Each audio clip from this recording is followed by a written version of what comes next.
Hello મિત્રો, હું છું ઝાકીર વાડિયા કે ન્યૂઝમાં તમારું સ્વાગત છે। મિત્રો, આજે આપણે જોઈશું કપાસ અને જીરામાં જે વાયદા બજારમાં અને બધી મજબૂત માંગ છે એ વિશે જાણીશું। તો સૌપ્રથમ આપણે જોઈશું કપાસ કેનીના ભાવ જે 0.24% વધીને 54,860 પર બંધ થયા છે। જે ગાર્મેન્ટ ઉદ્યોગની માંગમાં વધારો અને દક્ષિણ ભારતમાં કોટન યાર્ડના જે માંગ છે એ મજબૂત છે, એના નિકાસના ઓર્ડરના કારણે છે।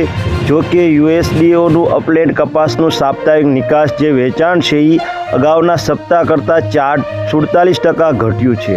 2024-25 માટે ભારતનું કાપડ જે ઉત્પાદન છે એ વાર્ષિક ધોરણે 7.4% ઘટીને 30.2 બિલિયન ગાંસડી થવાનો જે અંદાજ છે, જેનું મુખ્ય કારણ જોવા જઈએ તો ઘટતા વાવેતર વિસ્તાર અને વધુ પડતા જે વરસાદને કારણે જે પાકમાં નુકસાન થયું છે એ છે। જે વાવેતર વિસ્તાર છે એ ઘટીને 11.29 મિલિયન હેક્ટર થયો છે, જે અગાઉના વર્ષમાં 12.69 મિલિયન હેક્ટરની સરખામણીએ હતો।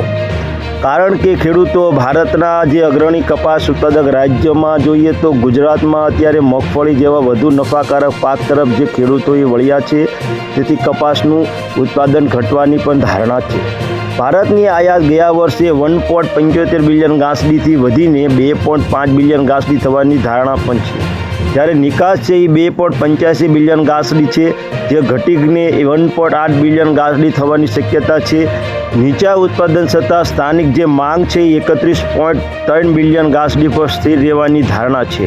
વૈશ્વિક સ્તરે 2024-25 માટે જે કપાસના ઉત્પાદન છે એ વધીને 117.4 બિલિયન ગાંસડી થવાની આગાહી છે, જે ભારત, આર્જેન્ટિના અને બેનિન અને બ્રાઝિલના વધારાના કારણે છે। ખાસ કરીને ભારત, પાકિસ્તાન અને વિયેતનામમાં 5,70,000 ગાંસડીનો વપરાશ પણ વધુ થવાનો અંદાજ છે। જે યુએસ, આર્જેન્ટિના અને પાકિસ્તાનના નોંધપાત્ર વધારો દર્શાવે છે। જો વૈશ્વિક સ્તરે સમાજ જે સ્ટોક જોઈએ તો 2,67,000 ગાંસડીનો વધારો થવાની ધારણા છે। આ ઓપન ઇન્સ્ટેટ 0.62% વધીને 324 કોન્ટ્રાક્ટ પર સેટલ થવાના કારણે બજારમાં જે છે નવી ખરીદી જોવા મળી હતી।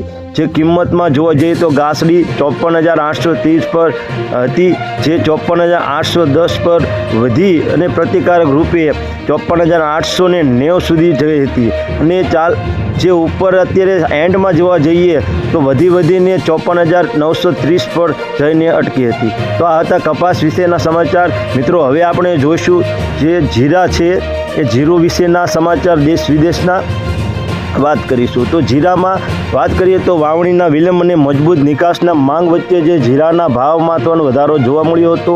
ગુજરાત અને રાજસ્થાનમાં પ્રાથમિક રાજ્યો વાવણીના વિલંબને કારણે જીરાના ભાવ 0.48% વધીને 24,080 પર વાયદો રહ્યો હતો। ઊંચા તાપમાન અને બિયારણના અંકુરણ પર અસર થઈ છે।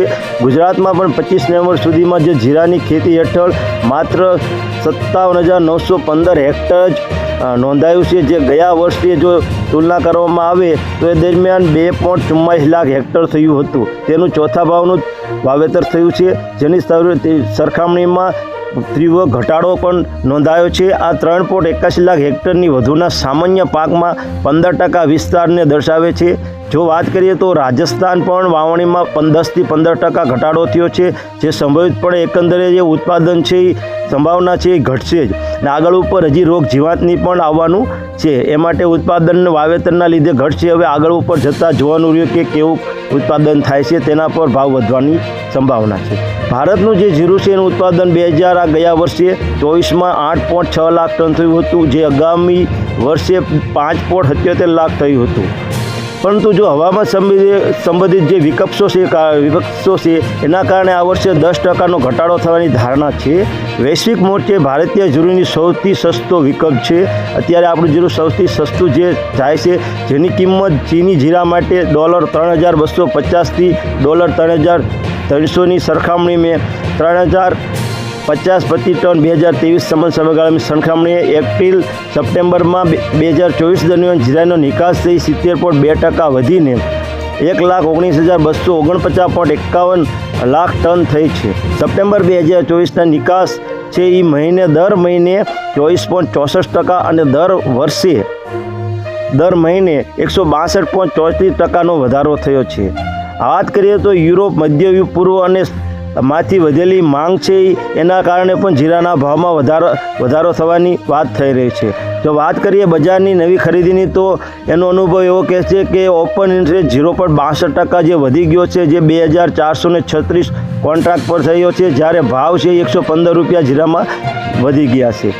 જીરામાં પાસે 23,900 પર વાયદો રહ્યો હતો, જેની વાત છે એ ડાઉન સાઇડમાં 23,700 જે ઘટતા થયો હતો, પરંતુ રેજિસ્ટર્ડ 24,220 પર જોવા મળ્યો છે અને આ સ્તરથી ઉપયોગનો ભંગ ભાવ 24,300 તરફ જઈ રહ્યો હતો. બસ વિડીયોમાં આટલું જ. લાઇક, શેર અને સબસ્ક્રાઈબ કરો. વિડીયો સારો લાગે તો બીજા ખેડૂતને ઉપયોગી નીવડે એ માટે શેર કરી દેજો. ધન્યવાદ.